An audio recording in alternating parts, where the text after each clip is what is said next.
Hi, my name is Arvind Singhal, and I love to tell stories because stories fuel my imagination. Stories take me to places where I've never been. So today we'll be telling some stories which are especially dear to me, and these are stories about deviance, not the bad kind, but the good kind of deviance. And we'll even be talking about why deviance is desirable. Shall we? Mother Teresa was once asked if she would join a march against the Vietnam War. I'm sorry, she responded. But how about a march for peace? She asked.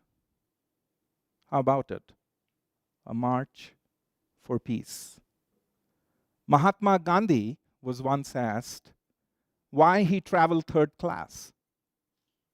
As Rashtrapita, as father of the Indian nation, should he not go first class, by train, that is?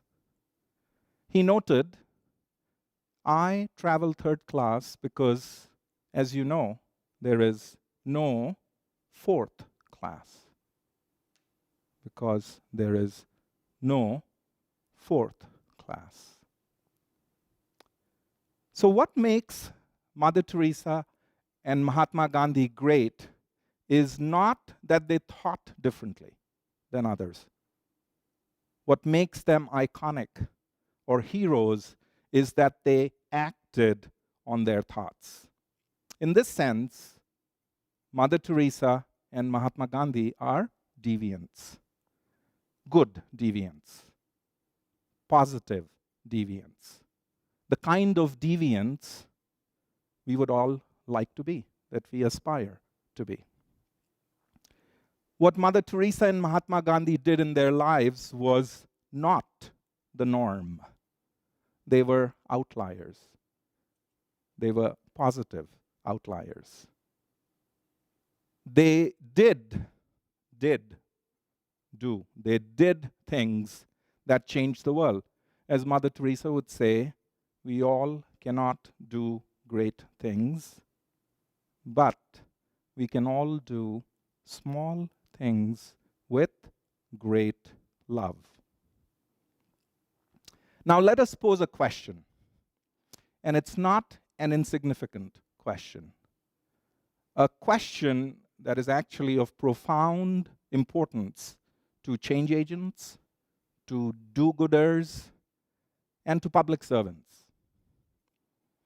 Do we have to be a Mother Teresa or a Mahatma Gandhi or a Cesar Chavez or a Dolores Huerta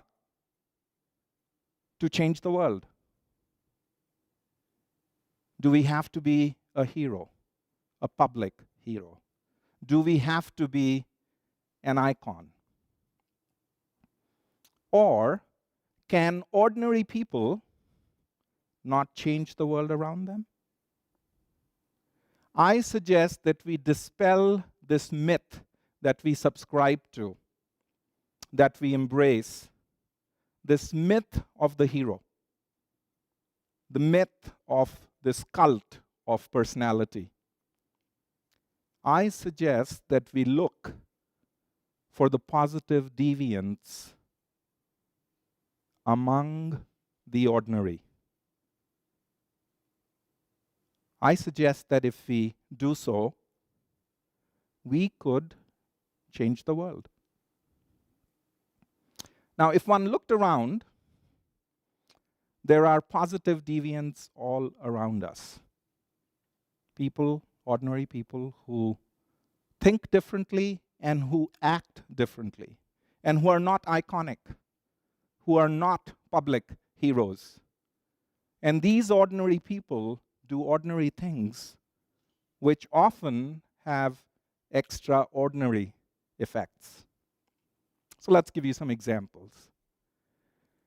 I know of a pediatric anesthesiologist who never wheels her babies into the operation room. She carries her little charges.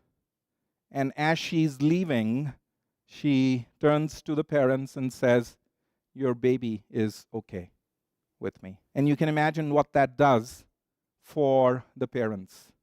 There are thousands of pediatric anesthesiologists in this world. Not everyone carries their babies to the operation room. We have a younger son who was a preemie baby and had multiple surgeries and was taken care of by multiple pediatric anesthesiologists. And all of them, wonderfully trained, phenomenal doctors, wheeled the baby in. This pediatric anesthesiologist did things a little differently. She thought a little differently. I know about a commercial sex worker, and we know there are probably millions of commercial sex workers around the world, who, unlike other commercial sex workers, when she negotiates condom use with a client, she only does so, in her words, when the client is at the point of no return. Now, I don't know what that means, but you can let your imaginations run wild. So it's not that, oh, you are here, you got to use a condom with me. There's something to be said about the timing.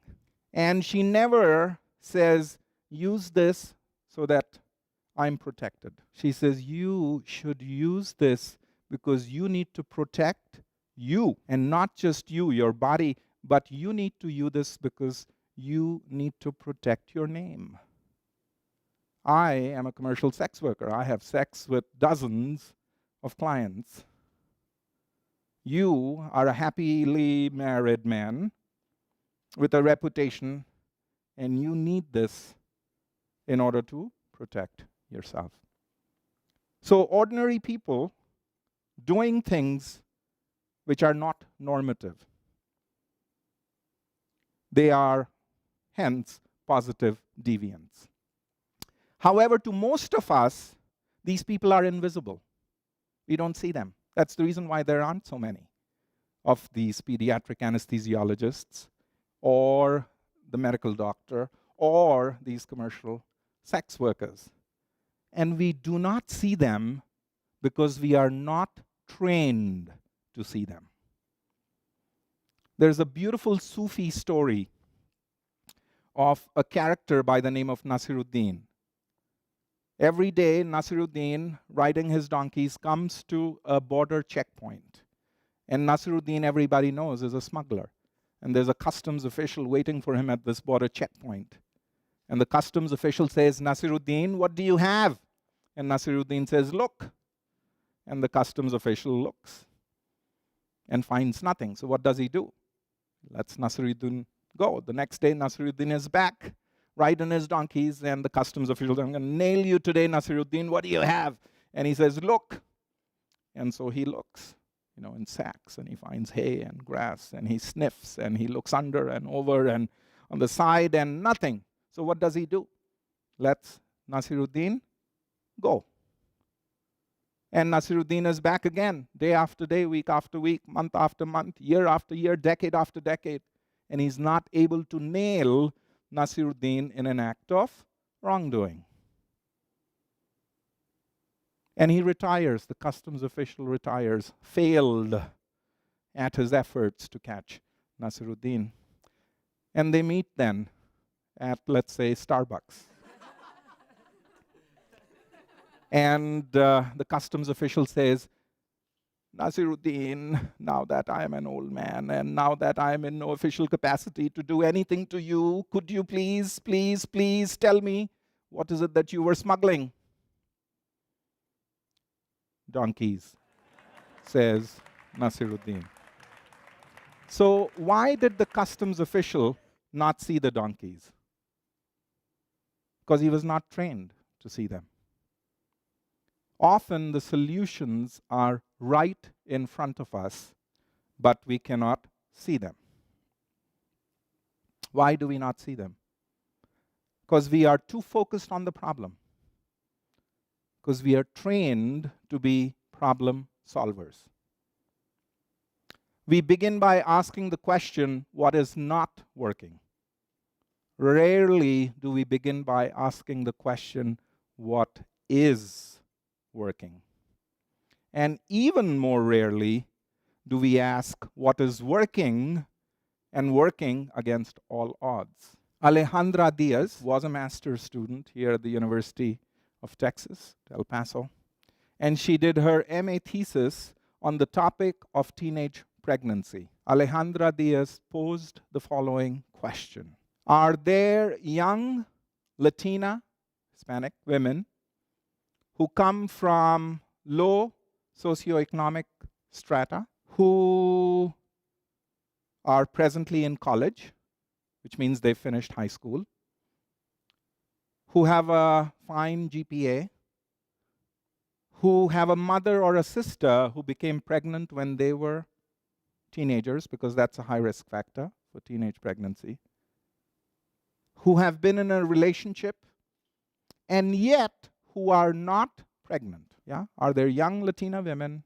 blah, blah, blah, in college with a mother or a sister who became pregnant when they were young, were doing well in college, are in a relationship, but have not become pregnant?